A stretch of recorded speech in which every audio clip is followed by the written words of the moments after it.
আজি হাজাৰীগোসাঁইৰ স্ৰষ্টা বৰহাৰ পু গুৰু মাধৱৰ আজি 537 সংখ্যক জন্ম জয়ন্তী আৰু সেই উপলক্ষত পুৱাৰে পৰাই নামঘৰ সত্ৰত গুৰুজনাৰ যি সৃষ্টিৰাজি সেই সৃষ্টিৰাজিৰ গুণানুকীৰ্তন হৈছে। যিহেতু উজনি অসমৰ যি অন্যতম পীঠস্থান বুলি গণ্য কৰা হয় যোৰহাটস্থিত ঐতিহাসিক ঢেকীয়াখোৱা বৰনামঘৰতো আজি পুৱাৰে পৰাই গুৰুজনাৰ সৃষ্টিৰাজিৰ গুণানুকীৰ্তন চলিছে। খোলতাল দবাশংখ ধ্বনিত হৈছে আৰু যিহেতু গুৰু মাধৱে প্ৰতিষ্ঠা কৰিছিল ঐতিহাসিক ঢেকীয়াখোৱা বৰনামঘৰ, যেতিয়া গুৰু মাধৱ শংকৰক লগ ধৰিবলৈ নগাপাহাৰৰ পৰা বৈ অহা যি বুঢ়ীদিহাই ভটিয়াই আহিছিল আৰু তেতিয়াই তেওঁ এই স্থানত যি স্থানত বৰ্তমান ঢেকীয়াখোৱা বৰনামঘৰে বছৰ বছৰ আধ্যাত্মিকতাৰ পোহৰ বিলাই আহিছে, এই স্থানতেই তেওঁ 4 খুঁটি মাৰি এগছি অক্ষয় বন্তি প্ৰজ্বলন কৰিছিল আৰু সেই বন্তিগছি আজিও আধ্যাত্মিকতাৰ পোহৰ বিলাই আহিছে। গুৰু মাধৱৰ 537 সংখ্যক জন্ম জয়ন্তী উপলক্ষে আজি পুৱাৰে পৰাই নামঘৰত বহু কাৰ্যসূচী ৰূপায়ণ কৰিছে। ইতিমধ্যে ভাগৱত শোভাযাত্ৰা বাহিৰ কৰিছে। ভকত বৈষ্ণৱে ইতিমধ্যে আজি গুৰুজনাক স্মৰণ কৰিবৰ বাবে সকলো প্ৰস্তুতি সম্পন্ন কৰিছে। মোৰ লগত আছে ঢেকীয়াখোৱা বৰনামঘৰৰ ভকত বৈষ্ণৱ আছে, নামঘৰ পৰিচালনা সমিতিৰ সভাপতি আছে। দিনজোৰা কাৰ্যসূচী, গুৰুজনাৰ জন্ম জয়ন্তী, গোটেই কথাখিনি গুৰু মাধৱৰ যিহেতু বহু অৰিহণা আছে অসমীয়া সমাজখনলৈ, অকণমান আপোনাৰ পৰা জানিম। মহাপুৰুষ শ্ৰী শ্ৰী মাধৱ গুৰুৰ এই পবিত্ৰ তীৰ্থক্ষেত্ৰত তেখেতে প্ৰতিষ্ঠা কৰি থৈ যোৱা যি অক্ষয় মন্দিৰ, এই পবিত্ৰ তীৰ্থক্ষেত্ৰত 537 সংখ্যক আমি জন্ম জয়ন্তী ভাগ ঢেকীয়াখোৱা সমিতি আৰু ৰাইজ, এই অঞ্চলৰ ৰাইজ সহযোগত আমি পাতিবলৈ লোৱা হৈছে। ইতিমধ্যে পুৱাতে আমাৰ ঘোষা কীৰ্তন হৈ গৈছে। তাৰপিছতে আমাৰ ভাগৱতসহ ঢেকীয়াখোৱাবাসী ৰাইজ শোভাযাত্ৰাৰে ওলাই গৈছে। তাৰপিছতে শৰাই প্ৰতিষ্ঠা হ'ব, নাম হ'ব আৰু তেখেতৰে ৰচিত ঘোষা প্ৰতিভাগ পাঠ হ'ব আৰু আমি এখন সভাও নিশ্চিত কৰা হৈছে। এই সভাতেই আমাৰ গুৰুচৰিত্ৰ ভাগ পাঠ হ'ব আৰু ব্যাখ্যা হ'ব। সংগীত মহাবিদ্যালয়ৰ ছাত্ৰ ছাত্ৰীসকলৰ দ্বাৰা, আমাৰ নিজা এখন সংগীত মহাবিদ্যালয় আছে, নৃত্য গীত প্ৰদৰ্শন কৰা হ'ব। আৰু লগতে আমি 500 বছৰীয়া যি গুৰু বন্তিগছ, আমি সেই বন্তিগছৰো আমাৰ 2টা ৰেকৰ্ড হৈছে, এছিয়ান আৰু ইণ্ডিয়ান। আমি ৱৰ্ল্ডৰ কাৰণেও আমি চেষ্টা কৰিছোঁ, নিশ্চয় আমাক অসম চৰকাৰ ৰাইজে সহায় কৰিব। সেয়েহে এই বিশ্ব ৰেকৰ্ড কৰিবলৈ আমি প্ৰয়াস কৰি আছোঁ।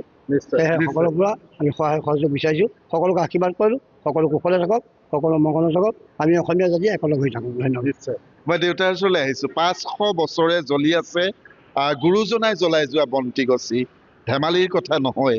আৰু যি বন্তিগছিয়ে সমাজত আধ্যাত্মিকতাৰ শক্তি জাগ্ৰত কৰিছে, হয়নে বাৰু? নিশ্চয়।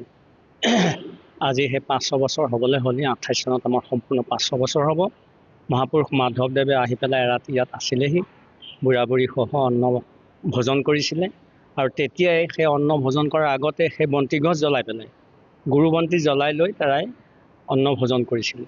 আৰু তেতিয়াই বুঢ়া বুঢ়ীক কৈছিলে বোলে যে এই বন্তিগছ যাতে অনন্ত কালৰ কাৰণে জ্বলি থাকে তাৰ প্ৰয়াস কৰিব লাগে আৰু গাঁৱৰ ৰাইজক নিমন্ত্ৰণ কৰি আনি গোটেই কথাখিনি ক'ব লাগে। আৰু পাছদিনাখনি সেই বুঢ়া বুঢ়ীয়ে সমস্তকে মাতি মেলি আনি পেলাই সেই বন্তিগছ গুৰুজনাই যি ঠাইত সেই বন্তিগছ জ্বলাইছিলে এতিয়াও সেই স্থানতে, সেই একে জেগাতেই সেই বন্তিগছ জ্বলি আছে। আৰু আমাৰ এই বন্তিগছ আজিলৈকে নুমুৱা কোনো নজিৰ নাই।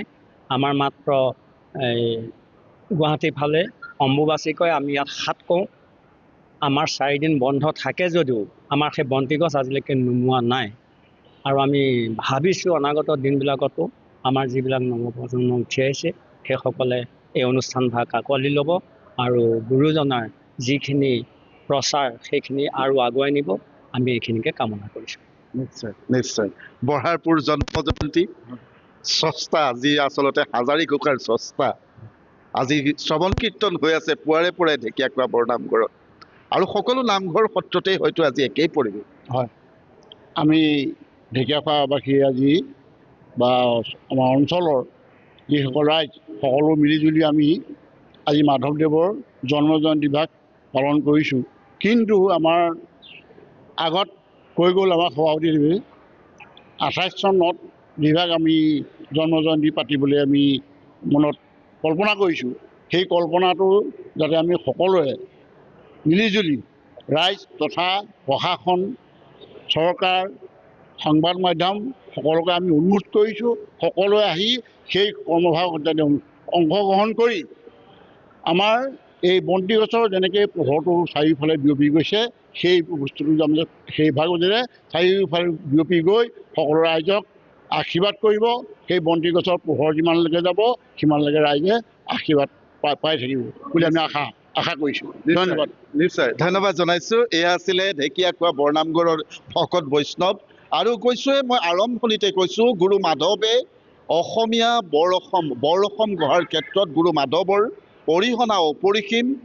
গুৰু শংকৰৰ আশীষ লৈ শংকৰৰ শিষ্য হৈ গুৰু মাধৱে কিন্তু কৰি গৈছিল যে নৱবৈষ্ণৱ ধৰ্ম প্ৰচাৰৰ ক্ষেত্ৰত তেওঁ বহু অৰিহণা আগবঢ়াই গৈছিল।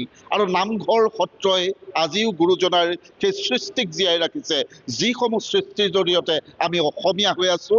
ইতিমধ্যে ঢেকীয়াখোৱা বৰনামঘৰে ভাগৱত শোভাযাত্ৰা বাহিৰ কৰিছে। মই পোনে পোনে শোভাযাত্ৰাৰ মাজলৈ লৈ যাব বিচাৰিছোঁ, য'ত কেৱল মাত্ৰ চৰ্চা হৈছে গুৰুজনাৰ সৃষ্টি, য'ত চৰ্চা হৈছে হৰি নাম কীৰ্তন। মই পোনে পোনে সেই পৰিৱেশৰ মাজলৈ লৈ যাব বিচাৰিছোঁ।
আপুনি বিচৰা বাতৰি পাব কেৱল নিউজ 18 এপত।